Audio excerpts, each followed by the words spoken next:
Pour que la parole de Dieu nous rejoigne plus directement, qu'elle ait un impact à notre vie, il y a différentes méthodes qui peuvent nous aider. Une des façons qui peuvent nous aider pour qu'une parole qu'on entend, on la retienne plus facilement, c'est de l'associer à une personne qu'on connaît. Par exemple, vous dites, telle parole, là, ça me fait penser à telle personne, mais je sais qu'elle a vécu ça, elle. Ou elle est en train de vivre ça, là.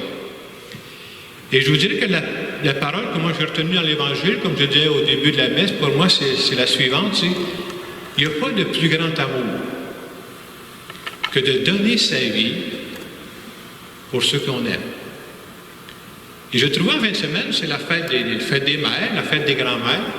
Je vous invite, pendant que je vais commenter cette parole-là, pensez à votre mère, je suppose, ou à une de vos grands-mères, une femme qui a choisi de donner sa vie par amour pour les gens qu'elle aime. On dirait que ça nous aide à ce que la parole de Dieu ne soit pas juste dans les nuages, que ce soit concret. Puis en pensant à nos mamans, à nos grands-mamans, mais ça nous permet de dire comment ça se vit ça concrètement. C'est-tu juste une belle parole, puis après ça on passe à autre chose, ou il y a du monde qui vit vraiment ça, là, concrètement, tous les jours. Pour être capable de vivre cette parole-là, bien c'est ça. Comment on fait? Alors j'ai pensé, quand j'ai préparé, je me suis arrêté à 4 méthodes, parce que j'ai dit si je parle trop longtemps, je vais recevoir des tomates. Alors 4 méthodes, 4 façons différentes pour nous montrer comment on peut faire pour donner notre vie par amour pour ceux qu'on aime. Alors première méthode, je pense qu'il faut être sensible à ce qui arrive aux gens autour de nous. Ça, c'est une façon d'aimer son monde. Ça veut dire quoi? Il faut être à l'écoute. Non seulement l'écoute des paroles que les autres nous disent, mais si on est vraiment à l'écoute, là, il y a des choses que les autres ne disent pas, mais que je suis capable de décoder. Ça, c'est un signe. Pour donner sa vie par amour pour des personnes, là, il ne faut pas que je pense seulement à mes petits intérêts à moi. À un moment donné, il faut que je sois capable de sortir de mes petits intérêts à moi pour m'intéresser aux intérêts des personnes qui sont autour de moi. Et quand je fais ça, là, je dirais que je suis en train de grandir en humanité. Là. Vous savez ce qui nous empêche de faire ça? Surtout dans notre monde moderne. À d'autres époques, c'était autre chose. Ce qui nous empêche de vivre ça, souvent dans notre monde moderne, c'est ce qu'on pourrait appeler l'agitation. Ça veut dire quoi, l'agitation? Ça veut dire qu'on vit dans un monde où on a tellement de choses à faire, on court. Ce n'est pas prévu qu'il arrive des imprévus à nos proches. Puis s'il arrive un imprévu, je voudrais bien t'aider, mais mon agenda est plein. Donc, vous voyez, c'est comme si donner sa vie pour ceux qu'on aime, ça veut dire que de temps en temps, ça se peut que je change mon horaire. Pourquoi je change mon horaire? Parce que tu es important pour moi. Alors, une des façons de donner sa vie pour les gens qu'on aime, c'est d'être assez à leur écoute pour m'ajuster quand arrive un imprévu dans leur vie, pour les aider. Être à l'écoute, je dirais, à chacun, j'essaie de prévoir un test pour nous aider. Premier test pour dire, bon, je ne sais pas, moi, dans la semaine que je viens de passer, j'ai rencontré beaucoup de personnes. Il y a des personnes qui m'ont dit des choses. Est-ce que j'ai été capable, quelquefois, on ne réussit pas ça tout le temps, quelquefois de décoder un besoin des personnes, mais ils ne me l'ont pas dit. Vous voyez, je suis rendu à un autre niveau, là. Des fois, quelqu'un va dire, bien, ça va mal, là. La personne ne me l'a pas dit, je m'en suis rendu compte. Ça, c'est un premier signe que ça veut dire qu'on est rendu une coche au-dessus. Deuxième façon que j'ai pensé là, pour donner sa vie pour ceux qu'on aime, c'est d'être capable de dire des paroles gentilles, des paroles d'encouragement. Vous savez, pareil comme moi, qu'avec nos paroles, on peut donner la vie. On peut tellement faire du bien à des personnes, qu'avec nos paroles, on peut tuer du monde. Quand je dis tuer, je ne veux pas dire les tuer avec un fusil, je veux dire les décourager. Et c'est bon de se demander si, dans ma façon de communiquer avec les autres, encore une fois, il n'y a pas du 100% là-dedans, mais dans ma façon de communiquer, est-ce que je suis quelqu'un qui encourage? Ou est-ce que je suis quelqu'un qui décourage? C'est bon de se poser cette question-là. Je vais vous dire pourquoi j'ai pensé à ça, entre autres, parce que on vit dans un monde où les paroles sont dures. Je ne suis pas tellement, je vais être franc avec vous, je ne suis pas tellement sur les réseaux sociaux, mais je ne sais pas si vous entendez parler de tout ce qui se dit là-dessus, là. C'est assez terrible. Il y a des gens coachent carrément. Je vous donne un exemple, je ne suis pas un spécialiste de l'affaire. Il y a même un joueur du Canadien, présentement, qui s'appelle Jonathan Drouin. Vous savez ce qu'il a fait? Il a arrêté de jouer. Pourquoi il a arrêté de jouer? Il est-tu blessé? Il n'est pas blessé. Mais pourquoi il a arrêté de jouer? Il recevait tellement de critiques sur les médias sociaux, là, qu'il est assommé. Un joueur de hockey. Tu sais, à un moment donné, c'est vrai que ce n'était pas sa meilleure saison, soyons honnêtes, là, mais c'est une raison pour insulter sa blonde. C'est une raison pour insulter sa famille. C'est là qu'on voit, hein, les paroles, ça peut tuer, ça peut décourager du monde. Et je pense que c'est un appel à donner sa vie pour les gens qu'on aime. C'est important. Encourageons notre monde. Puis je me parle en même temps à moi-même, plus souvent d'encourager notre monde. Notre monde a besoin d'être encouragé. Même quelqu'un qui a beaucoup d'expérience a besoin de savoir, hey, c'est beau ce que tu fais, lâche pas. Et le test que je pensais, parce qu'à chacune des... Je pensais que tu mettais un test.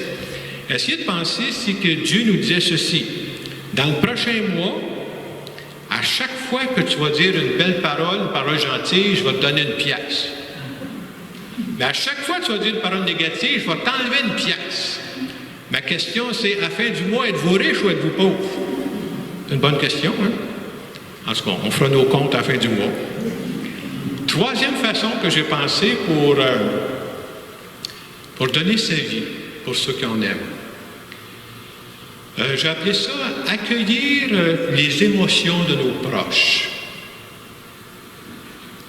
Comment je traduirais ça, accueillir les émotions de nos proches? Ça veut dire, est-ce que je suis capable de dire que je suis heureux quand mes proches sont heureux? Et l'inverse aussi. Est-ce que je suis capable de dire que sincèrement, là, quand mes proches sont tristes, je compatis, je suis triste avec eux. Ma mère me disait dernièrement, vous comprenez que ma mère n'a plus d'enfants à l'âge scolaire, c'est pas mal réglé notre affaire, nous autres. Elle me disait quand même ceci, à la fin il y a une semaine ou deux, quand un de mes enfants ne va pas bien, j'ai de la misère à dormir. Ça veut dire que, pareil, hein, tu es attentif aux émotions de tes enfants, à ce qu'ils vivent, là. Un autre exemple qui m'est venu, vous avez peut-être déjà remarqué, je ne sais pas si vous avez sûrement des ados dans votre famille, quand un ado a un problème, c'est toujours un gros problème. Il ne faut pas être surpris de ça, c'est l'étape de vie qu'ils vivent, là. Et le danger, nous autres, des fois, est-ce qu'on est vraiment empathique à ce qu'ils vivent? Je vous donne un exemple de choses que j'ai déjà vues. Je ne sais pas, une jeune ou un jeune va dire « Hey, ma blonde vient de me flusher, mon chum vient de me flusher. » Puis on va dire « Ah, c'est pas grave, ça va s'arranger. » Non, tu n'as pas compris, là. C'est que pour lui, pour elle, c'est grave, là. Alors quand toi, tu dis que c'est pas grave, l'ado, qu'est-ce qu'il comprend? Il ne comprend pas. Vous voyez comment, des fois, il faut être assez... Donner sa vie pour ceux qu'on aime, c'est d'être capable de rentrer dans les souliers de l'autre. Il y a un des tests, je pense, qui peut nous aider pour savoir si je suis capable de faire ça. Est-ce que je suis capable de ressentir ce que mes proches ressentent? Si oui, c'est un bon signe que je suis en train de donner ma vie pour ceux que j'aime. Et la quatrième façon que j'ai prévue pour nous autres, des croyants, des croyantes, une belle façon de montrer qu'on aime nos proches, c'est de prier pour nos proches. Moi, je pense que quand on prend le temps de prier pour quelqu'un, c'est une très belle preuve d'amour. Parce que la plupart du temps, quand ça se passe, je suis tout seul dans ma chambre. Les autres ne le savent pas, mais ça, c'est de l'amour vrai. Là. Je ne fais pas ça pour la galerie, je ne fais pas ça pour le flash. Là. Et ce qui est encore plus beau, et je sais que ça demande un peu de cran de le faire, là, c'est non seulement de prier pour quelqu'un, mais lui dire « J'ai prié pour toi ». Moi, je pense que Dieu t'aime. Je pense que Dieu s'intéresse à ce que tu vis. Dieu s'intéresse à toi. Je pense même que Dieu a des beaux projets pour toi. Et peut-être que la personne avec qui vous allez dire ça n'est pas chaude sur la foi. On peut-tu s'entendre? Mais si vous le dites sur ce ton-là, ça va faire son chemin. On ne sait pas comment ça peut rebondir dans le cœur de quelqu'un. En cette fin de semaine de la fête des mères, des grands-mères, moi je voudrais que pendant cette célébration, on puisse vous dire merci. Merci pourquoi? Parce que quand on regarde vivre nos mères et nos grands-mères, ça aide à mieux comprendre c'est quoi l'Évangile. Il n'y a pas de plus grand amour que de donner sa vie pour ceux qu'on aime. Et je pensais qu'on pourrait applaudir toutes les mères qui sont ici. On pourrait les applaudir.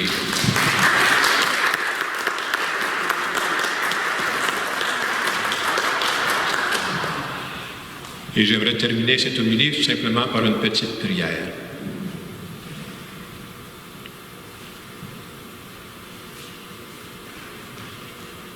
Seigneur Jésus, je voudrais te dire merci pour toutes les personnes qui m'ont appris l'amour. Je veux te dire merci parce que dans ma vie présentement, il y a de l'amour. Et chaque fois qu'il y a de l'amour quelque part, Dieu est présent. Et je veux aussi te dire, Seigneur, que moi aussi, je veux sincèrement donner ma vie par amour pour les gens que j'aime. Amen. Et dans le moment de silence qui va suivre, chacun peut se poser la question, on vit tous dans des situations différentes et c'est correct. Pour qui, présentement, je donne ma vie? Pour quelle personne, présentement, je suis en train de la donner, ma vie?